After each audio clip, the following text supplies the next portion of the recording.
Hello students, today we will start chapter 7th in book Honeydew, A Visit to Cambridge. Now let's start with the chapter. Before you read, this is the story of a meeting between two extraordinary people, both of them disabled or differently abled, as we now see.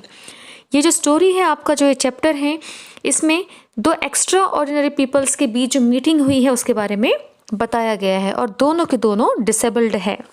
Stephen Hawking is one of the greatest scientist of our time. Stephen Hawking को great scientist में माना जाता है. He suffers from a form of paralyse that confines him to a wheel chair. उन्हें एक disease थी जिसमें उनका पूरा बॉडी जो है पैरालाइज हो गया था और वो व्हील चेयर पर आ गए थे. कन्फाइंस मीन्स होता है द लिमिट्स ऑफ समथिंग, और उस व्हील चेयर के अलावा वो कुछ नहीं कर पाते थे. And allows him to speak only by punching button on a computer. जैसा कि आप इस पिक में देख सकते हैं कि वो एक ऐसी व्हील चेयर में बैठे हुए हैं और उस व्हील चेयर के जो हैंड्स वाला पोर्शन है वहाँ पे एक आपको स्विच दिखाई दे रहा है, और जिस स्विच को पंच करते ही उनके कंप्यूटर स्क्रीन पे उनके माइंड में जो भी थॉट्स चल रहे होते थे वो उसमें आ जाया करते थे. Which speaks for him in a machine like voice. Firdaus Kanga, आप लेफ्ट हैंड साइड में देख सकते हैं. Firdaus Kanga is a writer and journalist who lives and works in Mumbai. Firdaus Kanga एक राइटर हैं और एक जर्नलिस्ट भी हैं जो कि मुंबई में रहते हैं और मुंबई में काम करते हैं. Kanga was born with brittle bones.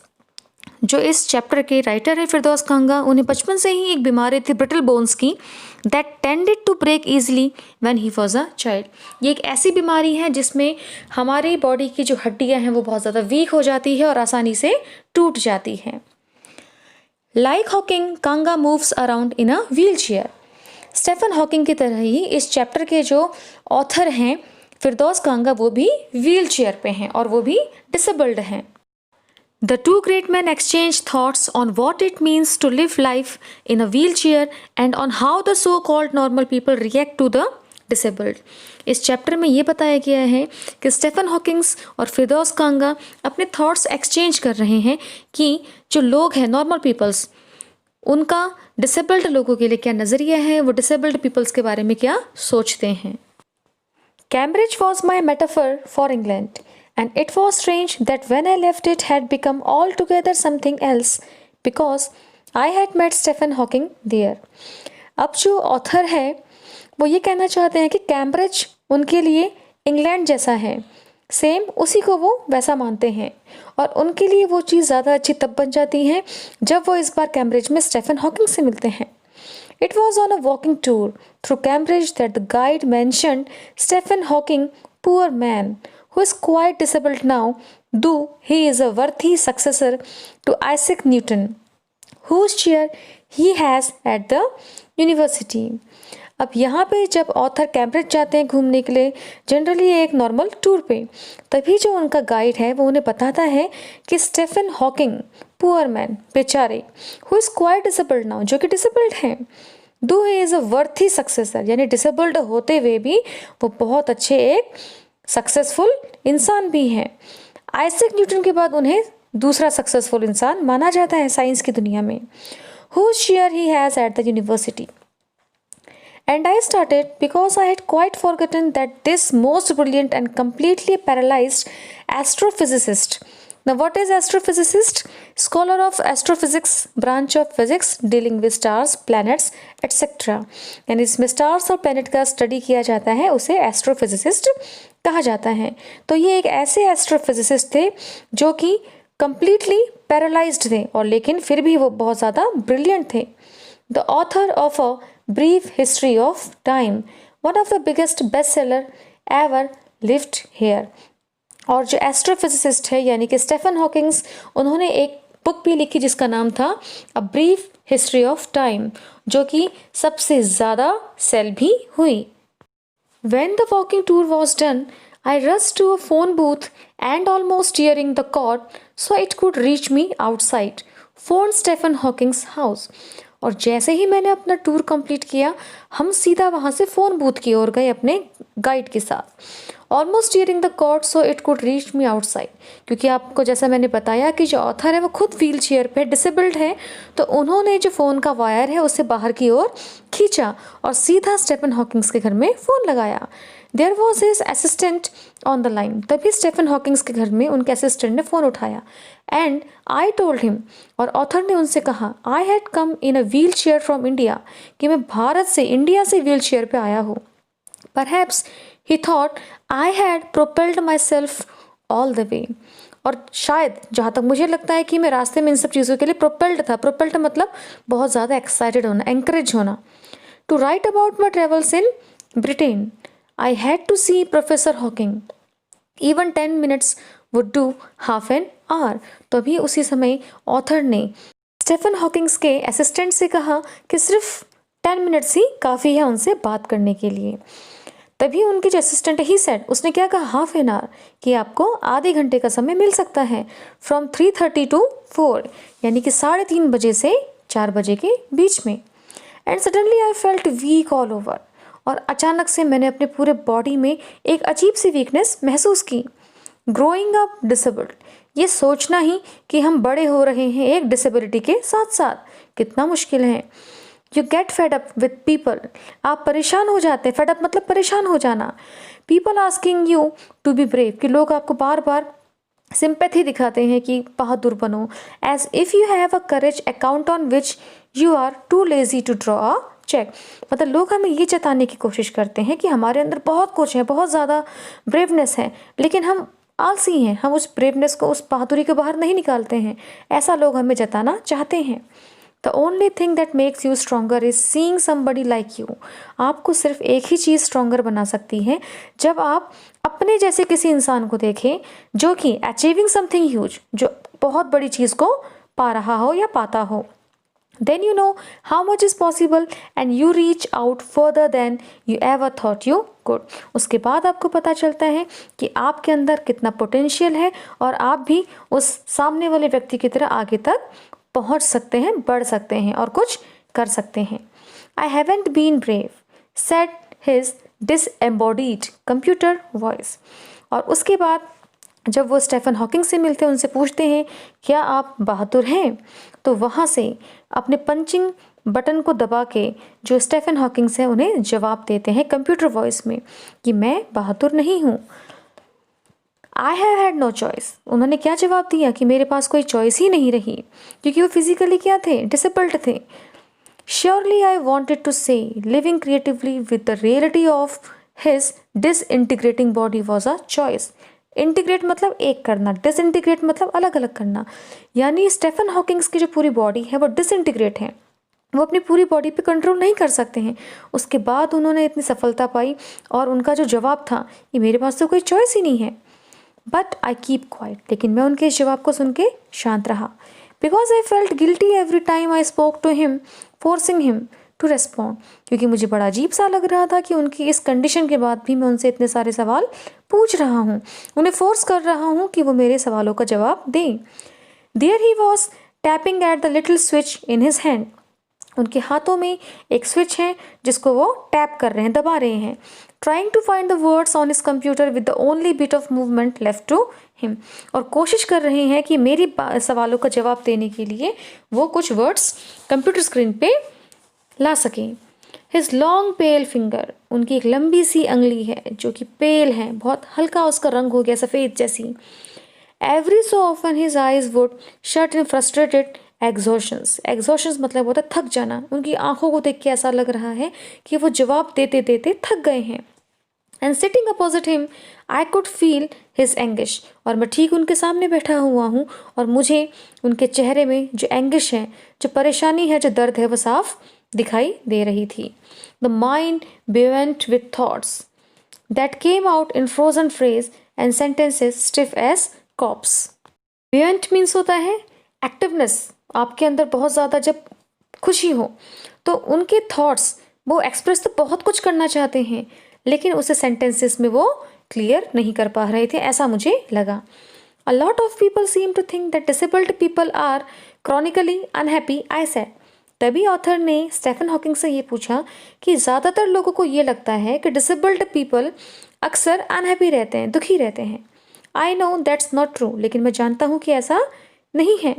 My self, अगर मेरी बात कही जाए, are you often laughing inside? क्या आप अक्सर अपने अंदर से खुश रहते हैं? About 3 minutes later, he responded. मेरे सवाल के 3 मिनट्स बाद उन्होंने मुझे रिस्पॉन्ड किया. I find it amusing. मुझे बहुत ज़्यादा हैरानी होती है when people patronize me. जब लोग मुझे पैट्रोनाइज करते हैं, मेरी मदद करने की कोशिश करते हैं मुझे डिसेबल्ड समझ के. And do you find it annoying when someone like me comes and disturb you in your work? और जब कभी मुझ जैसा कोई इंसान आपको डिस्टर्ब करता है आपके काम में, तो क्या आपको गुस्सा आता है? अनोइंग होते हैं आप? The answer flashed yes.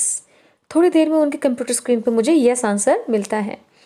Then he smiled his one way smile and I knew without being sentimental or silly that I was looking at one of the most beautiful man in the world. मैं कुछ पल के लिए उनके इस जवाब से भावुक हो गया कि उन्होंने मुझे यस कहा, और उसके बाद मुझे ऐसा लगा कि मेरे सामने दुनिया का सबसे ब्यूटीफुल, सबसे सुंदर आदमी बैठा है. A first glimpse of him is shocking. जब मैंने उन्हें पहली बार देखा तो मैं शॉक्ड हो गया. Because he is like a still photograph. क्योंकि वो बिल्कुल एक फोटोग्राफ की तरह थे. As if all those pictures of him in magazines and newspapers have turned 3 dimensional. जिस तरीके से मैंने स्टीफन हॉकिंग्स की पिक्स को मैगजीन में देखा था, न्यूज़पेपर में देखा था, ठीक वैसे ही अभी भी वो मेरे सामने बैठे हुए थे. उनकी बॉडी में कोई भी मूवमेंट नहीं थी. Then you see the head twisted sideways into a slump. इस फिगर में भी आप देख सकते हैं कि जो उनका हेड है वो एक तरफ को थोड़ा सा झुका हुआ है. स्लम्प मीन्स मतलब होता है दलदल, fluffy type. The torso shrunk inside the pale blue shirt. और उनके शर्ट के अंदर torso shrunk, upper part of the body, जो उनका अपर पार्ट है वो श्रंक यानी काफ़ी दुबला पतला सा है. The wasted legs. और नीचे उनके पैर हैं. You look at his eyes which can speak. उनकी आंखों को देख के ऐसा लगता है कि वो कुछ बोलती हैं. Still and they are saying something huge and urgent. और वो कुछ बहुत बड़ा और बहुत ज़रूरी ऐसा कुछ बोलना चाहती हैं. It is hard to tell what. लेकिन ये कहना मुश्किल है कि वो क्या कहना चाहते हैं. But you are shaken because you have seen something you never thought could be seen. लेकिन आप उन्हें देखेंगे तो अंदर से हिल जाएंगे. क्यों? क्योंकि ऐसे इंसान को हम कभी देख नहीं सकते जो इस कंडीशन में रह रहा हो. Before you like a lantern whose walls are worn so thin you glimpse only the light inside. Is the incandescence of a man the body almost irrelevant. अब यहाँ पे जो ऑथर है वो ये कहना चाहते हैं कि जो स्टीफन हॉकिंग्स है उनके अंदर की जो लाइट है, जो उनके अंदर की जो रोशनी है, मतलब जो उनके अंदर का विजडम है, वो सबसे ज़्यादा ज़रूरी है. उसकी वजह से हमारी पहचान बनती है. The body almost irrelevant. शरीर तो क्या है? इररिलेवेंट है. Exist only like a case made of shadow. जिससे हमारी परछाई बनती है. So that I no believer in eternal souls. Know that this is what each of us is. यानी मुझे बाहरी दिखावे पे बिल्कुल भी भरोसा नहीं है, ऐसा ऑथर कहते हैं. Everything else and accessories. What do you think is the best thing about being disabled? I had asked him earlier. मैंने उनसे पहले पूछा कि एक डिसेबल्ड होने की वजह से क्या चीज़ सबसे अच्छी है जो आपको लगती है. I don't think there is anything good about being disabled. I think I said. तभी उनका जवाब आता है कि डिसेबल्ड होने में कोई खास चीज़ नहीं है. लेकिन मैंने कहा कि मेरा मानना है you do discover how much kindness there is in the world. कि डिसेबल्ड होने से हमें ये पता चलता है कि पूरे वर्ल्ड में लोगों के अंदर कितनी काइंडनेस है, क्योंकि लोग आपके लिए सिंपैथी शो करते हैं. Yes he said. तभी उनका जवाब यस में आया. It was a disadvantage of his voice synthesiser that it could convey no inflection, no shades और टोन. यानी वो अपने आंसर्स तो दे रहे थे, रिप्लाई तो दे रहे थे, लेकिन जो एक एक्सप्रेशन होता है जो हम बॉडी के थ्रू दे पाते हैं, चाहे वो गुस्से में हो चाहे वो प्यार में हो, वो मुझे पता नहीं लग पा रहे थे. उन्होंने यस तो कहा. And I could not tell how enthusiastically he agreed with me. Enthusiastically means होता है काफ़ी एक्साइटेड होकर, उत्साहपूर्वक. तो मैं नहीं बता सकता कि वो मेरे बातों से कितना खुश थे या फिर एग्री थे. Every time I shifted in my chair or turned my wrist to watch the time. मैं अपनी व्हील चेयर पर बैठे हुए बार बार अपनी रिस्ट वॉच की ओर देख रहा था, समय को. I wanted to make every one of our 30 minutes count. क्योंकि मैं चाहता था कि उन 30 मिनट्स में से मेरा थोड़ा सा भी समय बर्बाद ना हो. I felt a huge relief and acceleration in the possibilities of my body. I felt a huge relief. मुझे काफ़ी रिलैक्स फील हुआ. क्यों? एक्सिलरेशन मीन्स होता है खुशी in the possibilities of my body, कि मेरे पास तो बहुत कुछ है. How little it mattered then that I would never walk और इवन स्टैंड. इससे क्या फ़र्क पड़ता है कि मैं चल नहीं सकता या फिर मैं खड़े नहीं हो सकता. ऐसा ऑथर ने स्टीफन हॉकिंग की बात को सुन के अपने बारे में सोचा. I told him how he had been an inspiration beyond clutch for me and surely for others. Did that thought help him? मैंने उन्हें साफ साफ बताया कि वो हमारे लिए एक इंस्पिरेशन है. Did that thought help him? तो ऐसा विचार आके क्या आपको अच्छा लगता है? आपको लगता है कि आपको हेल्प मिलती है ऐसे थॉट से? No, he said, and I thought how foolish I was to ask. When your body is a claustrophobic room and the wall are growing narrower day by day. मैं कितना बड़ा बेवकूफ़ था कि उनसे ऐसा सवाल पूछ रहा था. क्लॉस्ट्रोफोबिक मीन्स होता है वेरी स्मॉल एंड सफोकेटिंग, यानी वो एक व्हील चेयर पर बैठे हुए हैं स्टीफन हॉकिंग्स और उन्हें एक ही कमरे के अंदर रहना है. उनकी डिपेंडेंसी इतनी ज़्यादा, उसके बाद में उनसे ऐसा सवाल पूछ रहा हो तो मुझे बहुत अजीब लगा. It doesn't do much good to know that there are people outside smiling with admiration to see you breathing still. कई लोग ऐसे हैं बाहर के जो आपसे मिलना चाहते हैं, आपको देखना चाहते हैं कि आप अभी भी जी रहे हैं, लेकिन जीने का जो उनका तरीका है वो क्या है? वो डिसेबल्ड है तो व्हील चेयर पे ही बैठे हुए हैं. Is there any advice you can give disabled people? क्या कोई आपकी ऐसी एडवाइस है, आपका कोई ऐसा सजेशन है जो आप डिसेबल्ड पीपल के लिए देना चाहते हैं? Something that might help make life better.